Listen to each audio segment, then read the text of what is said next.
أعوذ بالله من الشيطان الرجيم. بسم الله الرحمن الرحيم. الحمد لله الذي أنزل على عبده الكتاب ولم يجعل له عوجا قيما لينذر بأسا شديدا من لدنه ويبشر المؤمنين الذين يعملون الصالحات أن لهم أجرا حسنا ماكثين فيه أبدا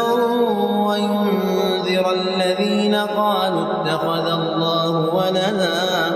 ما لهم به من علم ولا لآبائهم كبرت كلمة تخرج من أفواههم إن يقولون إلا كذبا فلعلك باخع نفسك على آثارهم إن لم يؤمنوا بهذا الحديث أسفا إنا جعلنا ما على الأرض زينة لها لنبلوهم أيهم أحسن عملا وإنا لجاعلون ما عليها صعيدا جرزا أم حسبت أن أصحاب الكهف والرقيم كانوا من آياتنا عجبا إذ أوى الفتية إلى الكهف فقالوا ربنا آتنا من لدنك رحمة وهيئ لنا من أمرنا رشدا فضربنا على آذانهم في الكهف سنين عددا ثم بعثناهم لنعلم أي الحزبين أحصى لما لبثوا أمدا نحن نقص عليك نبأهم بالحق إنهم فتية آمنوا بربهم وزدناهم هدى وربطنا على قلوبهم إذ قاموا فقالوا ربنا رب السماوات والأرض لن ندعو من دونه إلها لقد قلنا إذا شططا هؤلاء قوم اتخذوا من دونه آلهة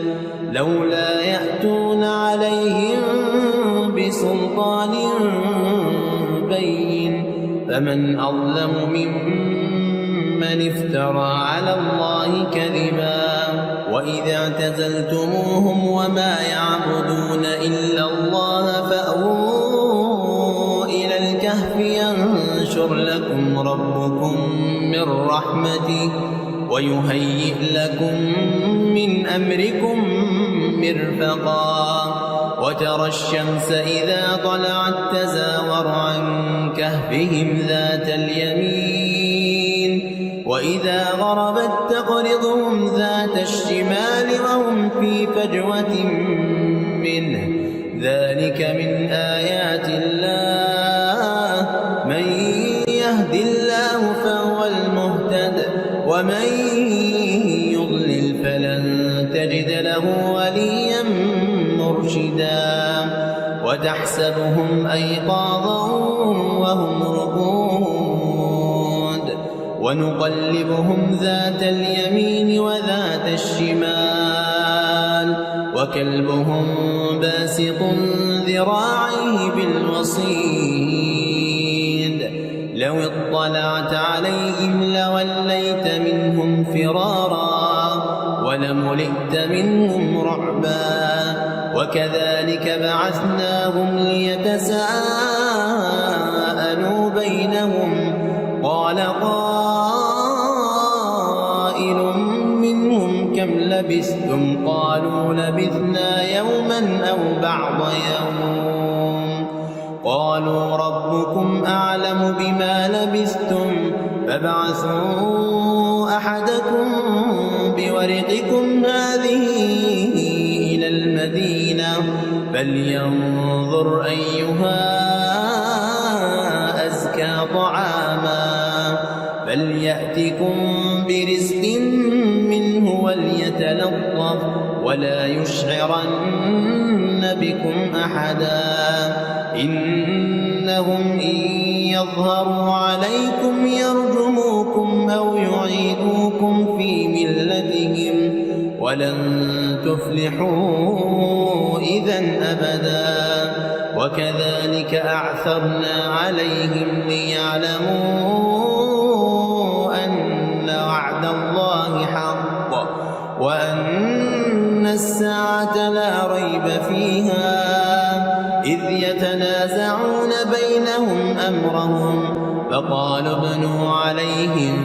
بنيانا ربهم أعلم بهم قال الذين غلبوا على أمرهم لنتخذن عليهم مسجدا سيقولون ثلاثة رابعهم كلبهم ويقولون خمسة سادسهم كلبهم رجما بالغيب ويقولون سبعة وثامنهم كلبهم قل ربي أعلم بعدتهم ما يعلمهم إلا قليل فلا تمار فيهم إلا مراء ظاهرا ولا تستفت فيهم منهم أحدا ولا تقولن لشيء إني فاعل ذلك غدا إلا أن يشاء الله واذكر ربك إذا نسيت وقل عسى أن يهديني ربي لأقرب من هذا رشدا ولبثوا في كهفهم 300 سنين وازدادوا 9 قل الله أعلم بما لبثوا له غيب السماوات والأرض أبصر به وأسمع ما لهم من دونه من ولي ولا يشرك في حكمه أحدا واتل ما أوحي إليك من كتاب ربك لا مبدل لكلماته ولن تجد من دونه ملتحدا واصبر نفسك مع الذين يدعون ربهم بالغداة والعشي يريدون وجهه ولا تعد عيناك عنهم تريد زينة الحياة الدنيا ولا تطع من أغفلنا قلبه عن ذكرنا واتبع هواه وكان أمره فرطا وقل الحق من ربكم فمن شاء فليؤمن ومن شاء فليكفر إنا أعتدنا للظالمين نارا أحاط بهم سرادقها وإن يستغيثوا يغاثوا بماء كالمهل يشوي الوجوه بئس الشراب وساءت مرتفقا إن الذين آمنوا وعملوا الصالحات إنا لا نضيع أجر من أحسن عملا أولئك لهم جنات عدن تجري من تحتهم الأنهار يحلون فيها من أساور من ذهب ويلبسون ثيابا خضرا من سندس واستبرق متكئين فيها على الأرائك نعم الثواب وحسنت مرتفقا واضرب لهم مثلا الرجلين جعلنا لأحدهما جنتين من أعناب وحففناهما بنخل وجعلنا بينهما زرعا كلتا الجنتين آتت أكلها ولم تظلم منه شيئا وفجرنا خلالهما نهرا وكان له ثمر فقال لصاحبه وهو يحاوره أنا أكثر منك مالا وأعز نفرا ودخل جنته وهو ظالم لنفسه قال ما أظن أن تبيد هذه أبدا وما أظن الساعة قائمة ولئن رددت إلى ربي لاجدن خيرا منها منقلبا قال له صاحبه وهو يحاوره أكفرت بالذي خلقك من تراب ثم من نطفة ثم سواك رجلا لكن هو الله ربي ولا أشرك بربي أحدا ولولا إذ دخلت جنتك قلت ما شاء الله لا قوة إلا بالله إن ترني أنا أقل منك مالا وولدا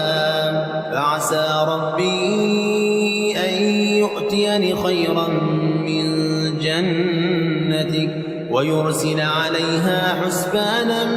من السماء فتصبح صعيدا زلقا أو يصبح ماؤها غورا فلن تستطيع له طلبا وأحيط بثمره فأصبح يقلب كفيه على ما أنفق فيها وهي خاوية على عروشها ويقول يا ليتني لم أشرك بربي أحدا ولم تكن له فئة ينصرونه من دون الله وما كان منتصرا هنالك الولاية لله الحق هو خير ثوابا وخير عقبا واضرب لهم مثل الحياة الدنيا كماء إن أنزلناه من السماء فاختلط به نبات الأرض فأصبح هشيما تذروه الرياح وكان الله على كل شيء مقتدرا المال والبنون زينة الحياة الدنيا والباقيات الصالحات خير عند ربك ثوابا وخير أملا ويوم نسير الجبال وترى الأرض بارزة وحشرناهم فلم نغادر منهم أحدا وعرضوا على ربك صفا لقد جئتمونا كما خلقناكم أول مرة بل زعمتم أن لن نجعل لكم موعدا ووضع الكتاب فترى المجرمين مشفقين مما فيه ويقولون يا ويلتنا ما لهذا الكتاب لا يغادر صغيرة ولا كبيرة إلا أحصاها ووجدوا ما عملوا حاضرا ولا يظلم ربك أحدا وإذ قلنا للملائكة اسجدوا لآدم فسجدوا إلا إبليس كان ففسق عن أمر ربه أفتتخذونه وذريته أولياء من دوني وهم لكم عدو بئس للظالمين بدلا ما أشهدتهم خلق السماوات والأرض ولا خلق أنفسهم وما كنت متخذ المضلين عضدا ويوم يقول نادوا شركائي الذين زعمتم فدعوهم فلم يستجيبوا لهم وجعلنا بينهم موبقا ورأى المجرمون النار فظنوا أنهم مواقعوها ولم يجدوا عنها مصرفا ولقد صرفنا في هذا القرآن للناس من كل مثل وكان الإنسان أكثر شيء جدلا وما منع الناس أن يؤمنوا إذ جاءهم الهدى ويستغفروا ربهم إلا أن تأتيهم سنة الأولين أو يأتيهم العذاب قبلا وما نرسل المرسلين إلا مبشرين ومنذرين ويجادل الذين كفروا بالباطل ليدحضوا به الحق واتخذوا آياتي وما أنذروا هزوا ومن أظلم ممن ذكر بآيات ربه فأعرض عنها ونسي ما قدمت يداه إنا جعلنا على قلوبهم أكنة أن يفقهوه وفي آذانهم وقرا وإن تدعوهم إلى الهدى فلن يهتدوا إذن أبدا وربك الغفور ذو الرحمة لو يؤاخذهم بما كسبوا لعجل لهم العذاب بل لهم موعد لن يجدوا من دونه موئلا وتلك القرى أهلكناهم لما ظلموا وجعلنا لمهلكهم موعدا وإذ قال موسى لفتاه لا أبرح حتى أبلغ مجمع البحرين أو أمضي حقبا فلما بلغا مجمع بينهما نسيا حوتهما فاتخذ سبيله في البحر سربا فلما جاوزا قال لفتاه آتنا غداءنا لقد لقينا من سفرنا هذا نصبا قال أرأيت إذ أوينا إلى الصخرة فإني نسيت الحوت وما أنسانيه إلا الشيطان أن أذكره واتخذ سبيله في البحر عجبا قال ذلك ما كنا نبغي فارتدا على آثارهما قصصا فوجدا عبدا من عبادنا آتيناه رحمة من عندنا وعلمناه من لدنا علما قال له موسى هل أتبعك على أن تعلمني مما علمت رشدا قال إنك لن تستطيع معي صبرا وكيف تصبر على ما لم تحط به خبرا قال ستجدني إن شاء الله صابرا ولا أعصي لك أمرا قال فإن اتبعتني فلا تسألني عن شيء حتى أحدث لك منه ذكرا فانطلقا فانطلقا حتى إذا ركبا في السفينة خرقها قال أخرقتها لتغرق أهلها لقد جئت شيئا إمرا قال ألم أقل إنك لن تستطيع معي صبرا قال لا تؤاخذني بما نسيت ولا ترهقني من أمري عسرا فانطلقا حتى إذا لقيا غلاما فقتله قال قتلت نفسا زكية